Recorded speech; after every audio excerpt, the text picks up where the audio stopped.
नमस्कार दोस्तों, मैं हूं अब्दुल्ला इमाम और देखिए लोकसभा चुनाव 2024 इस बार काफी दिलचस्प है। सीधा मुकाबला एनडीए गठबंधन और एनडीए गठबंधन के बीच में है, जहां एक तरफ एनडीए गठबंधन ये नारा लगा रही है कि अब की बार 400 के पार, वहीं दूसरी तरफ इंडिया गठबंधन के लोग भी प्रधानमंत्री नरेंद्र मोदी की जीत की हैट्रिक को रोकने के लिए काफी प्रयासरत हैं। जमीनी स्तर पर खूब मजबूती से लड़ाई लड़ रहे हैं। और देखिए बिहार की जो राजनीति हो रही है वो सबसे ज्यादा दिलचस्प है, और बिहार वही जगह है जहां से इंडिया गठबंधन की नींव रखी गई थी, यानी कि इंडिया अलायंस की जो नींव रखी गई वो कहीं ना कहीं बिहार से शुरुआत हुई थी। और बिहार में इन दिनों सियासी संग्राम तेज है और बिहार में जो है राजनीतिक हलचल भी खूब हो रही है। इसी हलचल के बीच में राजद के पूर्व राष्ट्रीय प्रवक्ता व तमिलनाडु के पूर्व डीजीपी डॉक्टर करुणा सागर ने राजद का दामन छोड़ते हुए कांग्रेस का हाथ थाम लिया है। आखिर इन्होंने इतना बड़ा फैसला लिया क्यों? इनसे हम सीधा सवाल करेंगे। इस वक्त डॉक्टर करुणा सागर जी हमसे खुद बात करने के लिए जुड़े हैं और सीधा मुखातिब होते हुए उनसे सारे सवालों का जवाब देते हैं। तो करुणा सागर जी, सबसे पहले आपका बहुत बहुत धन्यवाद कि आपने अपना कीमती वक्त दिया। धन्यवाद अब्दुल्ला। और मुझे सबसे बड़ी ये खुशी है कि आप बिहार के बच्चे दिल्ली में आकर जर्नलिज्म की पढ़ाई भी कर रहे हैं और इसके साथ साथ एक्टिव जर्नलिज्म भी कर रहे हैं, और ये बाकी बच्चों के लिए एक बहुत अच्छा उदाहरण है। बहुत बहुत शुक्रिया करुणा सागर जी। तो मेरा पहला सवाल आपसे ये है कि आखिर आपने राजद को छोड़ा क्यों? क्या ऐसी बात हो गई कि आप राजद को छोड़कर कांग्रेस का आपने हाथ थाम लिया, जबकि दोनों एक ही गठबंधन की पार्टियां हैं? तो क्या इसके पीछे की वजह क्या है? अब जैसे आपने सही कहा कि दोनों एक ही गठबंधन की पार्टियां हैं, एक ही विचारधारा है और एम भी एक ही है। देखिए, इस समय देश के सामने एक बहुत महत्वपूर्ण चैलेंज है, और वो है एक ऐसी विचारधारा को हराना जिसको बीजेपी रिप्रेजेंट करती है। मैं पहले भी कहता आया हूँ कि ये किसी व्यक्ति विशेष की लड़ाई नहीं है, और इस लड़ाई में भारत का जो स्वरूप है, भारत का जो संविधान है, भारत की जो आत्मा है, उसको बचाने की लड़ाई है। तो मैंने राजद के साथ राजनीति सीखी। पिछले 1 साल में बहुत अच्छा मौका मिला राजनीति करने का, और बिहार में बहुत हमने घूमने का काम किया, बहुत कुछ सीखा, क्योंकि मैं राजनीति में सरकारी नौकरी के बाद पहली बार आया था। लेकिन आज जो दौर है, तो ये लड़ाई देशव्यापी लड़ाई है, और बीजेपी को सिर्फ किसी एक राज्य में नहीं हराना है, इसको देश के स्तर पर हराना है। ये लोकसभा का चुनाव हो रहा है और ये देश के भविष्य का सवाल है। तो कांग्रेस ही एक जेन्युइनली ऑल इंडिया पार्टी है। अगर आप बीजेपी का भी फुटप्रिंट देखें तो बीजेपी को भी आप ऑल इंडिया पार्टी नहीं कह सकते हैं, और कांग्रेस का एक इतिहास रहा है, लगभग 140-145 सालों का इतिहास रहा है। मैं इतिहास का विद्यार्थी रहा हूँ, तो एक इमोशनल संबंध कांग्रेस के बारे में पढ़ता रहा हूँ। तो इस समय कांग्रेस के साथ जुड़ने से मुझे एक भारत के स्तर पर, देश के स्तर पर इस लड़ाई को समझने का मौका मिल रहा है, इस लड़ाई में पार्टिसिपेट करने का मौका मिल रहा है। अब मेरी चर्चा हो रही इस समय कांग्रेस के नेताओं से, जो कई लोग जो तमिलनाडु से आते हैं, आंध्र प्रदेश से आते हैं, तेलंगाना से आते हैं, दूसरे राज्यों से आते हैं, हरियाणा से आते हैं। तो ये मेरे लिए भी एक बहुत बड़ा एक एजुकेशनल मौका है, मेरे लिए सीखने का मौका है। और ये जो एक धर्म युद्ध जो इस समय जिसमें इंडिया गठबंधन लगी हुई है, कि देश को जो विभाजित करने की जो शक्तियां हैं उसको परास्त करने के लिए, तो इसमें कहीं ना कहीं एक छोटी सी भूमिका मुझे भी मिल रही है। यानी कि आपको राजद से कोई नाराजगी नहीं है, आपने इंडिया गठबंधन में जो कांग्रेस पार्टी है, मुख्य धारा में जो पार्टी है, ये नेशनल लेवल पे इसीलिए आपने इसको ज्वाइन किया, तो मतलब ये बिल्कुल। और राजद के सभी नेताओं से मेरी लगातार बातचीत होते रही है, पहले भी होते रही है, आज भी होती है। राजद के कार्यकर्ता मुझे फोन करते हैं, मेरी बातचीत होती रहती है, तो इसमें कहीं कोई नाराजगी की बात नहीं है। हम सभी एक ही विचारधारा को रिप्रेजेंट करते हैं। सब जगह सामाजिक न्याय की लड़ाई है और एक बाबा साहब अम्बेडकर के संविधान की लड़ाई है। करुणा सागर जी, कहीं ना कहीं इन दिनों ये बात सामने निकल कर आती है कि जो राजद पार्टी है एक समाज के लोगों को, एक खासा वर्ग को ही तरजीह देती है, और शायद आप उस वर्ग से नहीं आते हैं, तो इतने दिनों तक आप पार्टी में रहे, आपने राजनीति की, राजद के अच्छे दिग्गज नेताओं के साथ उठना बैठना हुआ, आपको क्या लगा कि क्या ऐसी बात है? देखिए, पहले तो मैं अब्दुल्ला, आप जर्नलिज्म के विद्यार्थी हैं और जर्नलिज्म कर रहे हैं, ये बता दूं कि किसी भी एक समाज को लेके कोई भी राजनीतिक दल बहुत आगे नहीं जा सकता है। तो ये गलत फहमी है, क्योंकि हर पार्टी को चुनाव में जीतने के लिए समाज के अलग अलग वर्गों की जरूरत पड़ती है।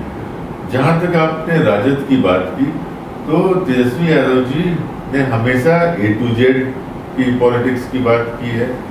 उन्होंने हमेशा ये बात की है कि हम जात की नहीं जमात की राजनीति करते हैं।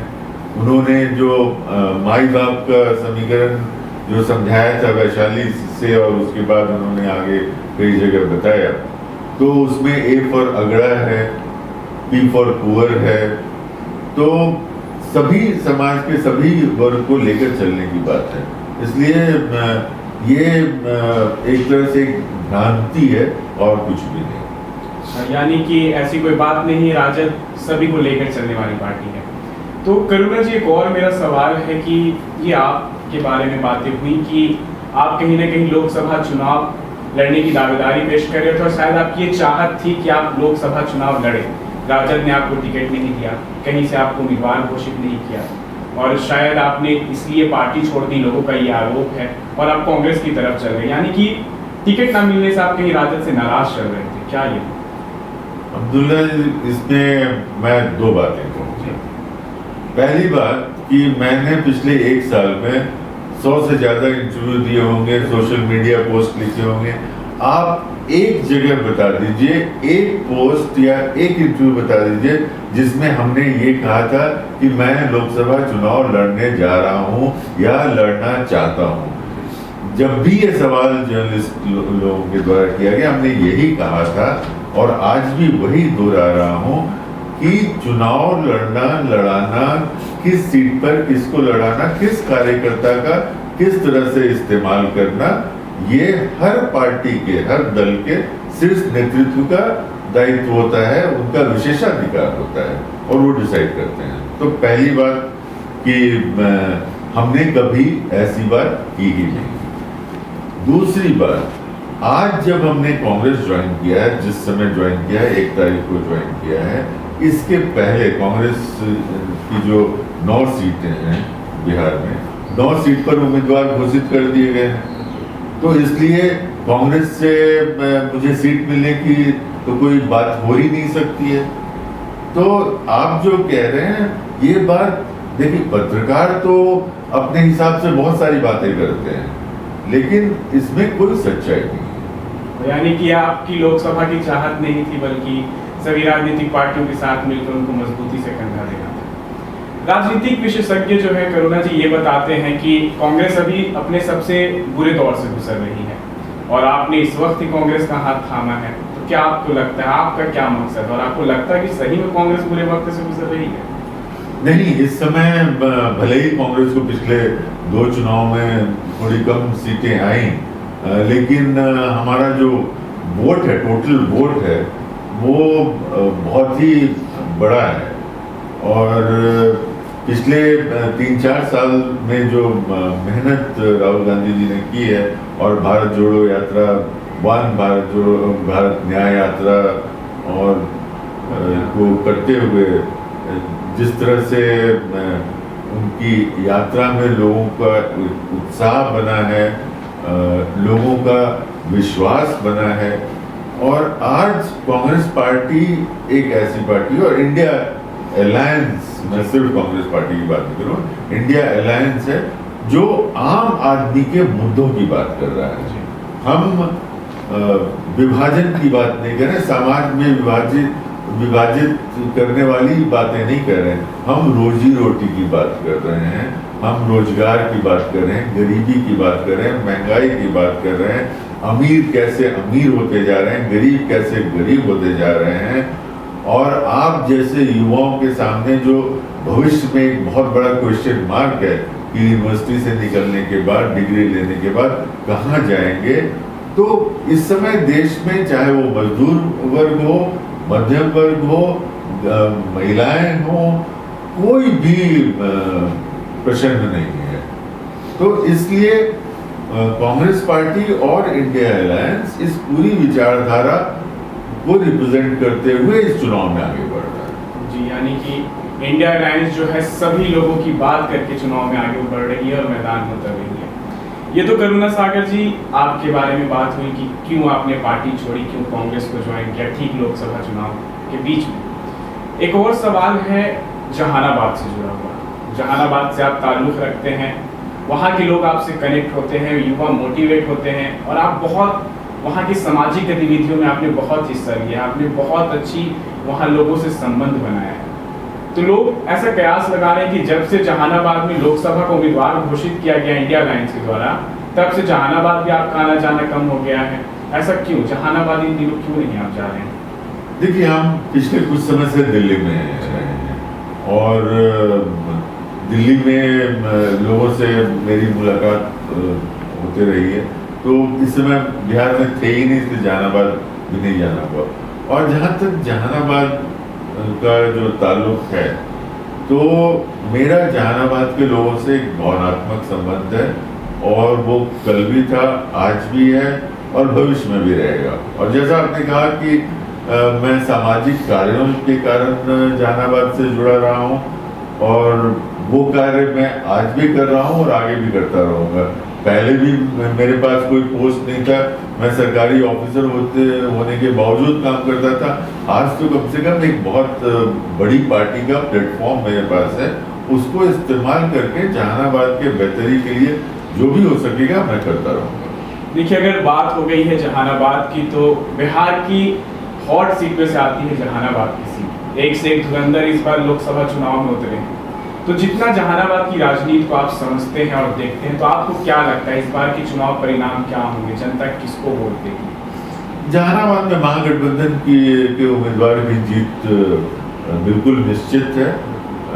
जिस तरह से हमने समझाया, मैं बहुत ज़्यादा इसमें टिप्पणी नहीं करना चाहता हूँ, लेकिन जिस तरह के का जो माहौल है जहानाबाद में, और जिस तरह के कैंडिडेट्स हैं जहानाबाद में, तो महागठबंधन के उम्मीदवार को मैं कोई दिक्कत नहीं देखता हूँ। मेरे सवाल खत्म होते ही आपने कह दिया कि महागठबंधन के उम्मीदवार जीत रहे हैं, यानी कि आपको पूर्ण विश्वास है जहानाबाद की जनता पर, और जितना आप समझते हैं। मेरा आखिरी सवाल है करुणा सागर जी कि आपने कांग्रेस पार्टी ज्वाइन कर ली है और अभी लोकसभा चुनाव खत्म होंगे, तो आने वाले 2 साल में आप अपने आप को कहाँ देखते हैं?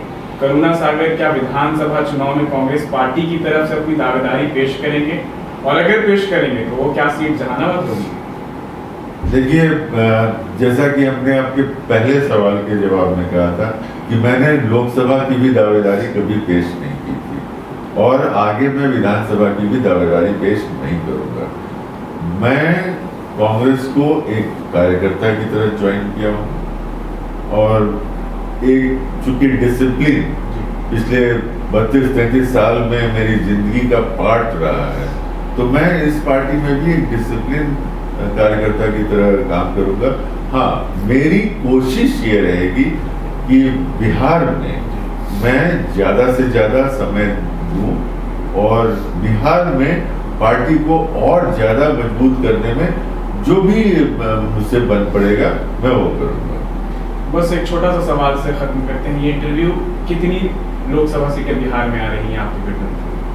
देखिए, ये कहना क्योंकि ना मैं ज्योतिष हूँ ना मैं सिफाइजिस्ट हूँ, तो एक एग्जैक्ट फिगर क्या है अभी, वैसे भी दो चरण का चुनाव हुआ है, 5 चरण के चुनाव अभी बाकी हैं। लेकिन मेरा मानना है कि इस बार महागठबंधन का, इंडिया अलायंस का परफॉर्मेंस बहुत ही बढ़िया होगा। और ये ट्रेंड जो बिहार में दिख रहा है वो देश में दिख रहा है। आप देख रहे हैं कि इस समय बीजेपी के नेताओं, मतलब प्रधानमंत्री से लेके विभिन्न नेता जिस तरह की बातें कर रहे हैं, उससे उनकी हताशा दिख रही है, उनकी निराशा दिख रही है, उनके चेहरे पर जो एक्सप्रेशंस हैं वो लग रहा है कि उन्हें भी जो दीवार पर जो लिखी हुई इबारत है जो 4 जून को सामने आएगी वो पता चल गया है। करुणा सागर जी, आपका बहुत बहुत शुक्रिया कि आपने अपना कीमती वक्त हमें दिया। तो दोस्तों, ये थे डॉक्टर करुणा सागर, जिन्होंने बखूबी हर सवाल का जवाब दिया। इन्होंने ये भी बताया कि इनकी कोई लोकसभा की दावेदारी ये पेश नहीं कर रहे थे। इन्होंने इस सवाल का भी जवाब दिया कि ये राजद छोड़ के कांग्रेस में क्यों गए। इन्होंने ये भी बता दिया कि आगे इनकी राजनीति की कहानी में क्या रणनीति है। तो दोस्तों, आज के लिए फिलहाल हमें दीजिए इजाजत। हम फिर से बहुत जल्द हाजिर होंगे। तब तक के लिए आप अपना बहुत ख्याल रखिएगा। धन्यवाद।